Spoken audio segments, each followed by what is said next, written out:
සම්මා සම්බුදුරජාණන් වහන්සේ විසින් වසර 45ක් පුරා දේශනා කළ අසිරිමත් ශ්‍රී සද්ධර්මය අනාගත පරපුර උදෙසා ආරක්ෂා වී තිබෙන්නේ අති දැවැන්ත ධර්ම සාහිත්‍යයක් හරහායි.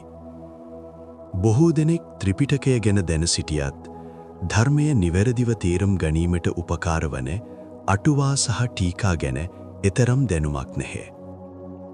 අපේ කලින් පෝස්ට් වලට ඔබ තිබූ උනන්දුව නිසාම අද අපි මේ පරමාදර්ශී ග්‍රන්ථ සමූහය ගැන සවිස්තරාත්මකව සාකච්ඡා කරනවා. අපි මුලින්ම බලමු මොකක්ද මේ ත්‍රිපිටකය කියන්නේ කියලා. ත්‍රිපිටකය කියන්නේ පිටක තුනක් හෙවත් භාජන තුනක එකතුවයි. මෙය බුදුදහමේ මූලික මූලාශ්‍රයයි. එය කොටස් තුනකට බෙදෙනවා. පළමුවෙන්න සූත්‍ර පිටකය. බුදු හිමියන් විවිධ පුද්ගලයන්ට සහ අවස්ථාවලට ගැලපෙනසේ දේශනා කළ සූත්‍ර ධර්ම 10000කට වඩා මෙහි ඇතුළත්. මෙය නිකාය 5කට බෙදෙනවා. දීඝ, මජ්ක්‍ධිම, සංයුක්ත, අංගුත්තර හා කුද්දක නිකාය ලෙසයි. දෙවෙන්න විනය පිටකය. මෙය මහා විහාරීය භික්ෂූන් වහන්සේලා ඊතා කැපවීමෙන් ආරක්ෂා කළා. එහි අඩංගු වන්නේ භික්ෂු භික්ෂුණී සමාජයේ විනය නීති රීති පද්ධතියයි. පරාජිකා, පාචිත්තිය, මහා වග්ග, චුල්ල වග්ග හා පරිවාර පාළි ලෙසයි. තුන්වැන්න අභිධර්ම පිටකය. මෙය වඩාත් ගඹුරු දාර්ශනික ධර්ම කරුණු චිත්ත, චෛතසික, රූප, නිබ්බාන ගැන කතා කරන කොටසයි. මෙය ග්‍රන්ථ 7කින් සමන්විතයි. ධම්මසංගණි, විභංග, ධාතු කථා, පුග්ගල පඤ්ඤත්ති, කතාවත්තු, යමක හා ප ဋ ාණ ප්‍රකරණය ලෙසයි. මේ උතුම් ත්‍රිපිටක ධර්මය ලේඛනගත වූ ඉතිහාසය ඊටමත් සුවිශේෂී. බුදුරජාණන් වහන්සේගේ පිරිනිවන් පෑමෙන් පසු වසර 100 ගණනක් පුරා මෙම ධර්මය රැකගෙන ආවේ මහා සංඝරත්නය විසින් කටපාඩමින් පවත්වාගෙන ආ මුඛ පරම්පරා ක්‍රමයෙනුයි.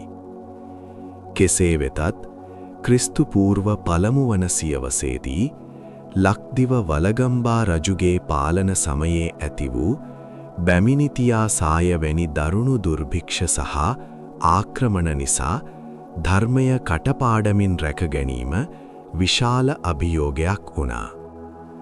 මේ අනුතුරු වටහාගත් 500ක් පමණ වූ රහතන් වහන්සේලා මාතලේ අලු විහාරයට රැස් වී උතුම් ත්‍රිපිටක ධර්මය පුස්කොළ පොත්වල ලේඛනගත කළා. මෙය ඉතිහාසයේ ත්‍රිපිටකය ග්‍රන්ථාරූඪ කිරීම ලෙස හැඳින්වෙනවා. අප අද මේ අසිරිමත් දහම කියවන්නේ එදා ඒ රහතන් වහන්සේලා සහ වලගම්බා රජුගත් ඒ ඓතිහාසික තීරණය නිසයි.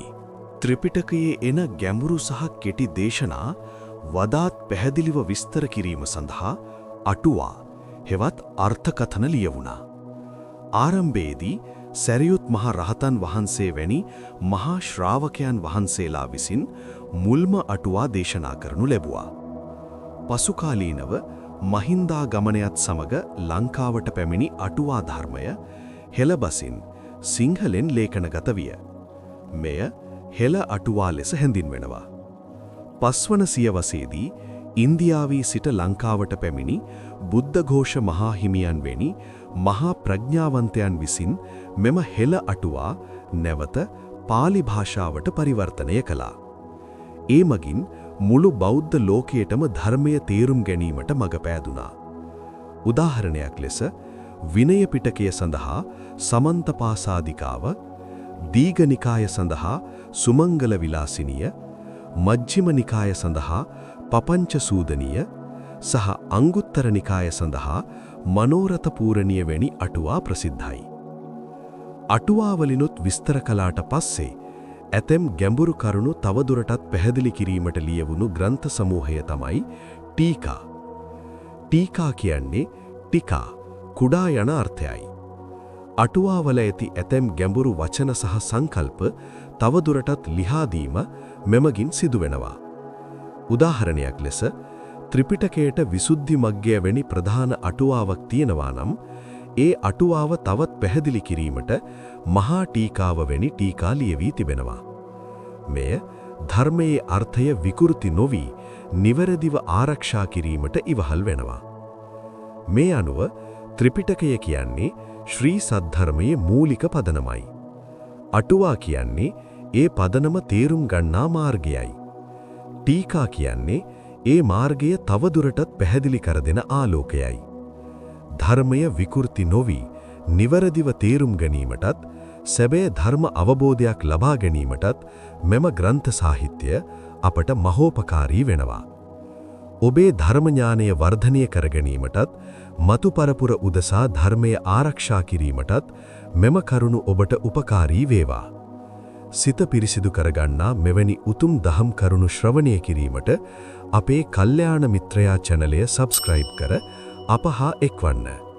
සැමට තෙරුවන් සරණයි.